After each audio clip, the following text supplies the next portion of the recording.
Ô seus banditongo, vocês não tem o que fazer não? Não sabe que política, futebol e religião não se discutem? Será? O que você entende por discussão? Você está por ouvir podcast A Afronta, com Celso Canjica e Bruno Bruno.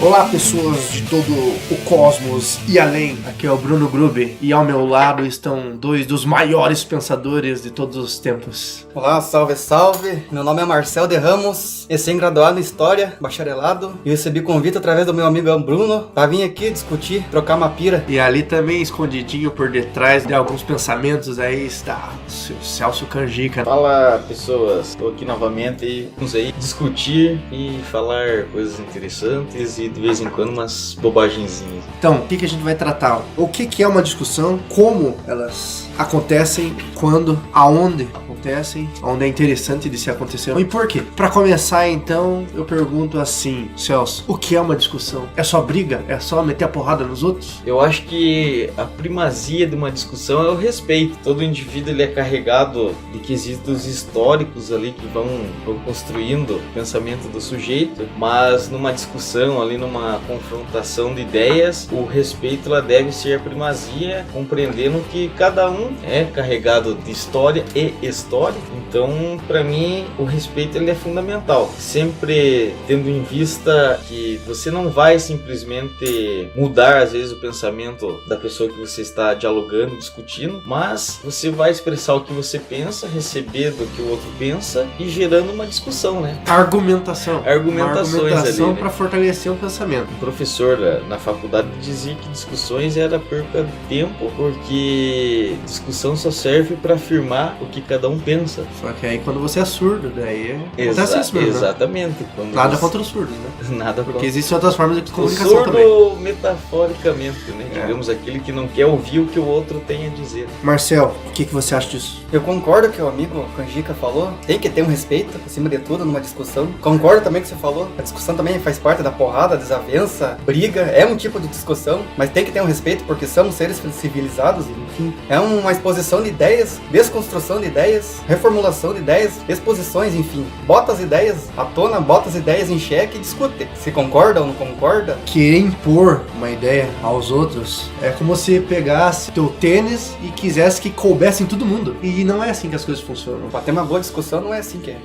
Você tem que ver, às vezes alguém vai concordar e vai colocar o teu tênis e vai se sentir bem, às vezes não. Inclusive o meu grande amigo Arthur Schopenhauer tem um livro de 40 estratagemas ali para você vencer um debate. E é interessante porque os primeiros ali é totalmente focado na questão racional do diálogo, mas com o passar da obra ali você vai vendo que os últimos estratagemas é para você vencer de qualquer forma. Então nem que você apele emocionalmente, você ataque a pessoa. Eu, apesar de ser grande fã dele, discordo nesse ponto, né? Que às vezes uma discussão que você está falando sobre política, futebol, religião, a pessoa foge dos temas e ataca o pessoal da pessoa, né? Deixa de seguir o tema e acaba levando pro lado pessoal, que eu acho que não tem muito, né, a ver, né? Mas você sabe que agora comentando isso, me lembrou de alguém que tem aí, né, um caos deles. Chamavam-se sofistas. Os sofistas, né, que queriam vencer o debate de qualquer maneira, de qualquer forma.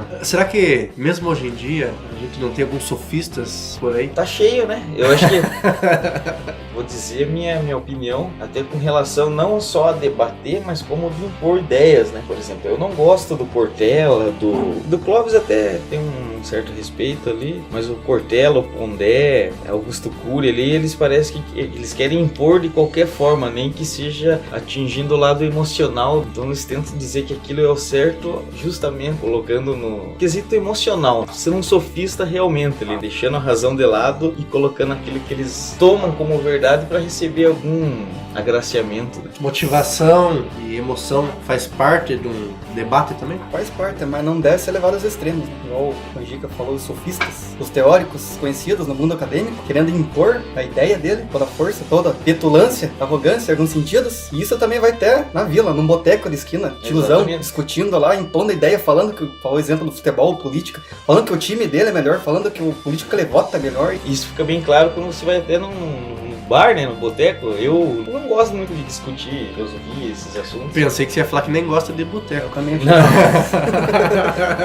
Não, quando eu vou no boteco ali é pra ter uma catarse ali e me divertir. E esses assuntos eu não gosto muito de discutir porque as pessoas estão sob o efeito do álcool ou qualquer outra substância e acabam se deixando levar muito pela emoção e deixa a questão central e o racional muito de lado. Mais uma pergunta com relação ao que ainda. Seria adequado a gente pensar que as pessoas têm certo, termo que usam hoje em dia, assim, bastante ranço para com os pensadores, para com a academia, para com os filósofos, por causa dessa arrogância, imposição de ideias? Sim, falo isso por mim mesmo. Tem uma certa arrogância dos professores dentro da academia. Acho que qualquer academia, qualquer universidade tem essa certa arrogância deles. Uma coisa que, no meu modo de ver, não contribui nada no conhecimento do aluno. Imposição de ideias. Imposição de ideias mesmo. O que você acha, Celso? Também concordo com o que o Marcel falou ali. Às vezes não. Eu acredito que claro, teve toda a bagagem para a pessoa adquirir ali o seu título, né? Mas isso não quer dizer que ele seja o detentor da verdade, do conhecimento. Então eu acredito que o professor ele mais transmite do que ensina, porque se você ensina, eu sempre pego esse exemplo da matemática, 2 mais 2 é 4. Então você ensinou a pessoa que 2 mais 2 é 4. Mas em questão da filosofia, não tem como você afirmar e dizer que aquilo que o Kant expôs ali em sua teoria é a verdade. E às vezes o que acontece é que uma pessoa que tem um título ali, um mestrado, um doutorado, ele fez toda a sua trajetória acadêmica pautada em um pensador, ele vai chegar para o aluno e vai dizer que aquilo é o certo, é a resposta para aquilo que ele está buscando. E se você confronta, às vezes a pessoa fala, mas eu tenho autoridade para falar culhão para dizer que eu sou doutor. Então você é só um aluno. Como uma discussão é válida? A discussão é válida, primeiro,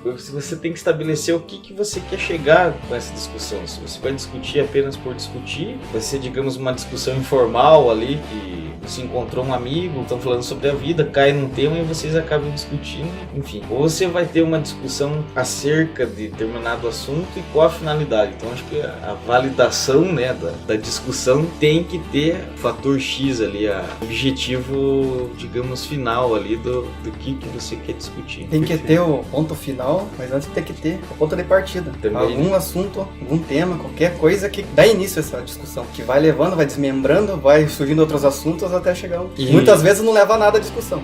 A gente pegar, por exemplo, as crianças, elas estão aprendendo a conversar ainda, estão aprendendo as palavras, estão aprendendo conceitos. E quando uma criança é contrariada, ela chora, ela esperneia, ela berra. Normal, é uma fase da vida. Assim como os jovens, os adolescentes, eles estão desenvolvendo uma consciência social, estão aprendendo a andar pelo mundo, aprendendo a se relacionar. E muitas das vezes, quando são contrariados, eles se rebelam também, e só que eles não têm muitos argumentos. E afora a questão da rejeição, né? Parece que quando você tá falando um determinado assunto e a pessoa discorda de você se sente rejeitado, né? E daí, quando você torna um adulto, uma pessoa com maturidade, vai estar pronta pra você. Tem a sua opinião, a outra tem a opinião dela, vamos entrar num acordo. Pode ser que a opinião dela tenha alguma coisa que me beneficie, então Sim. Eu vou escutar pra pegar o máximo possível pra mim, e aí ninguém chora. E até, já entrando um pouco na questão política ali, a pessoa que tem uma posição A e não concorda de forma alguma com a opinião da B, digamos, mas ouça, né? Você não precisa entrar em confronto total ali, que às vezes pode descambar pra violência, né? Você pode não concordar ou ignore, mas respeita ali, sempre primordial, né? Eu tenho uma impressão que a nossa existência nessa realidade tem que estar em busca de uma certa maturidade. Se a gente está vivendo, já tá velho e ainda fica agindo como criança ou como jovem, porque não aceita e quer brigar com todo mundo que discorda da tua opinião, daí isso é um problema. E a gente pode chegar a talvez uma conclusão aí. Por que o mundo tá desse jeito? Ninguém respeita a opinião ali, o que seria difícil. Muitas vezes, quando você tá, uma pessoa domina um certo assunto, ela acha que sabe tudo sobre o assunto, e aí chega uma opinião diferente, a pessoa não vai aceitar a opinião, não vai aceitar ser contrariada. Isso é muito comum, muito normal. Mas vamos falar mais especificamente quando? É só na academia que se discute? Não, eu, assim, em termos de espaço físico, eu acho que não é um limite para discussão em si. Eu acho que o grande espaço para discussão é a abertura para ouvir o outro outro, que seja em qualquer lugar, e bater novamente na tecla do respeito. Então o espaço físico não é tão relevante nesse sentido, você pode discutir em qualquer lugar. Claro que existem alguns lugares ali, que nem eu falei do boteco ali, que se você for discutir, a pessoa vai estar com o sentimento bem aflorado. Eu acho que ali o problema não é tanto o espaço físico, o boteco vai estar ali, independente se a pessoa está discutindo futebol ou está falando sobre, sei lá, qualquer outro assunto. E olha, falou, bateu na tecla do respeito. Tudo começa com respeito. Lugar pra discutir não tem lugar fixo. Qualquer lugar pode ser, mas também não pode ser qualquer hora. Tá aí de novo na tecla do respeito. Não dá pra discutir, por exemplo, uma coisa que me passou na cabeça, vai discutir sobre política, um fanático da extrema direita discutir política num velório. Falar sobre Bolsonaro num velório, falar sobre essa ditadura num velório. Erguer aquela discussão, aquela briga, pela verdade, assim. Ou até mesmo que nem se eu e você tiver sob o efeito do álcool, se a gente for discutir, não vai ter uma discussão saudável, né? Porque Tá com a consciência alterada. consciência alterada, né? Então dá pra gente dizer que a discussão são propícias em todo o palco da vida? É, sim, com certeza. Sobre essas circunstâncias sociais que a vida, que são colocadas assim na nossa vida. Queria que você falasse um pouquinho dessas construções sociais historicamente construídas, que as coisas estão desse jeito, elas não são permanentemente de um jeito. Que isso já é uma construção que vem lá de trás. Um passado recente que a gente vive foi desde a ditadura, desde que quando começou. Terminou, na falar a verdade, a ditadura, quando teve a reabertura política, que começou tudo, essa política bagunçada que a gente tem hoje em dia. Então isso já começa lá de trás. E por isso, muitas vezes, a discussão relacionada à política, às vezes, não tem muito fundamento por causa disso. Querem usar ferramentas que estão ultrapassadas para falar sobre coisas Sim, que nem exatamente. existiam naquele tempo para resolver. Eu acho que, infelizmente, sempre vai existir, né? Parece que é redundante dizer a opinião ultrapassada é atemporal, mas, infelizmente, as pessoas levam em consideração até a época que viveu, né? Hoje, se você for discutir com uma pessoa de 20 anos, é uma forma de argumentação dela, e uma pessoa de, sei lá, 60 anos é outra. Ela sempre vai jogar aquele que ela viveu naquele tempo com paralelo com o que ela está vivendo agora. Então aí gera essa questão também de ser obsoleta já as opiniões, né? Até porque o termo opinião ele fica meio vago, né? Porque às vezes a pessoa não tem o conhecimento, né? Ela só fica pautada no achismo, gerando a opinião. Então essa questão de ser obsoleta ali, infelizmente, daqui 30 anos vai ser ultrapassada também, ó. Fechando essa parte de quando, sobre o anacronismo. Essa ideia de pegar coisas do passado, ferramentas que foram criadas do passado e querer aplicar elas. O que você Eu acha acho disso? totalmente errado isso. Coisas que aconteceu 20, 30 anos atrás ficaram 20, 30 anos pra trás. Se for querer pegar exemplo da política, pôr um regime como começou em 64, que foi os anos de chumbo, que o pau tava comendo solto, for colocar, fazer isso hoje, certamente não vai dar certo. Vai ser uma guerra civil, vai ser uma bagunça, vai ficar pior ainda mais a situação. Como tem gente que defende isso, pautada nesses princípios que tem no passado. Às vezes a pessoa, digamos, o sujeito lá serviu o exército e acha que a única forma que tem de salvar o Brasil é o militarismo, né? E ela às vezes não viveu o 64, né, da ditadura e acaba achando, né, o achismo que aquilo ali é a solução, né? E não consegue ter uma visão panorâmica que dentro daquele sistema de ditadura todo teve sofrimentos, violência exacerbada, teve assim todo um campo de destruição ali que às vezes a pessoa não viveu e não tá se importando que as pessoas viveram aquilo e que vão passar por isso novamente. O fim justifica os meios. É. Ou seja, mata o que não interessa e que fica enchendo o saco e fica só os bonzinhos. Isso, Faz isso bonzinho. exatamente. Era um tempo que não tinha discussão. Se você discordasse, Da onde vêm as opiniões dentro de uma discussão? Se o passado pode não ser as ferramentas adequadas pra gente utilizar agora, como que a gente pode ter uma opinião formada sobre alguma coisa se a gente não pode usar as coisas do passado? Eu penso que, claro, existem coisas boas no passado, até porque sou graduado em filosofia, então se não me pautasse pelo passado também não seria incoerente. Mas existem coisas, principalmente no âmbito prático ali, que foi determinante um período ali que hoje não cabe mais, né? Então você dá aquela peneirada e o problema é que as pessoas às vezes não colocam na balança se aquilo que foi no passado tem a mesma aplicação nos dias de hoje. Deixando claro que uma ditadura não tem aplicação em nenhum período, né? A meu ver. claro que tem que ter seu uso, mas uso, sabe? Tipo, o passado como história, como matéria histórica, como curso história, a ciência histórica e também como a filosofia, como o passado da pessoa mesmo, a vivência que ela teve. Ciências sociais, Ciências gerais, sociais em né, geral. humanas. Eu vejo o conhecimento do passado como um alimento. Você tem que se alimentar dele, você tem que mastigar bem ele, para ele nutrir teu corpo, nutrir tua inteligência, para que você possa, a partir disso, criar uma nova concepção para você aplicar hoje em dia. Para você ter energias para conseguir criar uma coisa nova. Mas agora querer resolver só com o alimento, sem comer ele,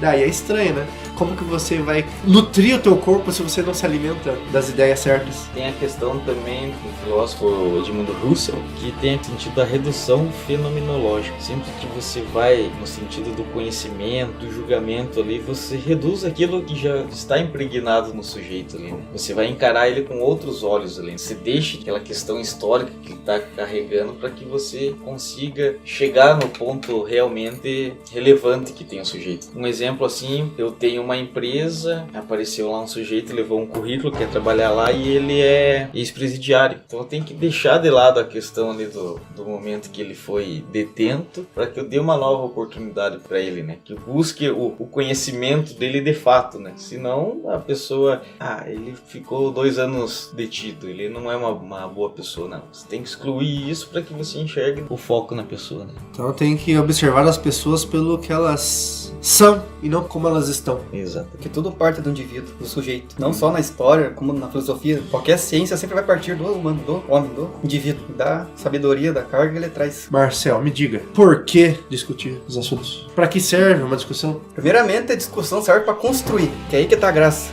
na verdade. A essência de toda a discussão é desconstruir e construir ideias distintas, pautadas em opiniões diferentes, de pessoas diferentes. Você pegar, por exemplo, no podcast anterior a gente comentou sobre a diferença entre informação e conhecimento. Eu vou dar uma explicada, porque a gente não discutiu sobre.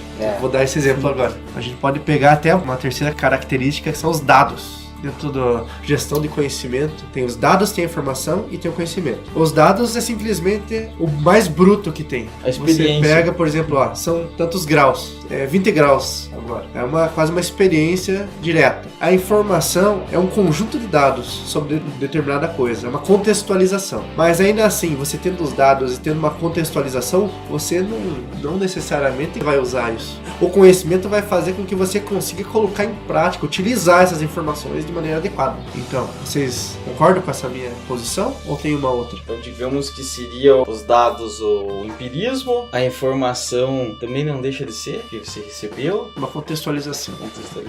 e o outro era Conhecimento. o conhecimento, que daí é a sintetização daquilo. Meia tese, antitese e síntese, né? Bate e volta e sempre cai nena. Mas é interessante, né? É um exemplo bem claro de debate, né? Infelizmente, nos dias de hoje, às vezes não gera síntese, né? Porque cada um quer manter só na tese e na antitese. Tese, antitese, tese, antitese e não gera uma síntese. Daí gerando a síntese vai gerar outra. E assim vai, né? E assim outra vai. tese, antitese. Estamos hegelianos, né? Pra eu que sou hegeliano, falar em Hegel é estranho, mas é bom também porque, por ser marxista, também não deixa, né, de ser.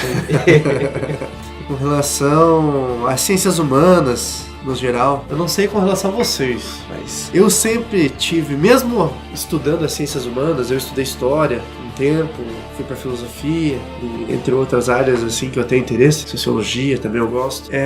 A gente tem um discurso que diz que as ciências humanas são mais simples, são fáceis. E com o passar desses tempos, eu fui percebendo, pelo discurso de muitas pessoas que se dizem cientistas e conhecedores de teorias e métodos, que as ciências humanas são muito complexas. Muito complexo que trabalha com o homem, a mente do homem. E não pode ser reduzido a pequenas fórmulas, né? Não trabalha com certezas. Conte dizia que as ciências sociais são o mais complexo dos saberes. Sim, infelizmente as pessoas acham que são fáceis porque elas acham que sabem de tudo. Eu tenho visão de tudo. Eu falar de política, a pessoa não tem embasamento, mas ela vai lá e vomita um monte de bobagem e ela acha que sabe. Qualquer campo do saber ali que a maioria das pessoas acham que sabe, pelo menos 1%. Mas é a autoridade do jalequinho branco, né? Você coloca o jalequinho branco e vai num vídeo no YouTube e fala sobre qualquer coisa dele. Mas às vezes até a pessoa mesmo que não tenha uma graduação, né, um diploma ali, ela acha que sabe, né? Principalmente hoje em dia na política, né? Política, assunto popular. É. Bom se fosse, né? Como se fosse, né? Se houvesse discussões reais. E discussões reais. Não só bate-boca. É tudo sem fundamentação e sem saber aonde que quer chegar, né? Que seria uma sociedade mais justa e igualitária. Muito bem. Coisa cada vez mais utópica isso. Então vamos encerrando por aqui esse podcast. Espero que vocês gostem, aproveitem, curtam, compartilhem com seus amigos, com seus inimigos, afrontem eles. E vamos deixar já engatilhado quais serão os próximos temas que nós vamos tratar. O episódio 002 vai ser sobre política, no 003 vai ser sobre religião e o 004 vai ser sobre esportes. Futebol e... Poxa! O esporte deve ser legal. Eu nunca joguei, né? Talvez deve ser legal, É um né? esporte, não deixa de ser um Não esporte. deixa de ser um esporte. Tem malha, né? Malha que... Bom, quem souber, escreva no comentário. Você acabou de escutar o podcast A Afronta, com Celso Canjica e Bruno Grupo.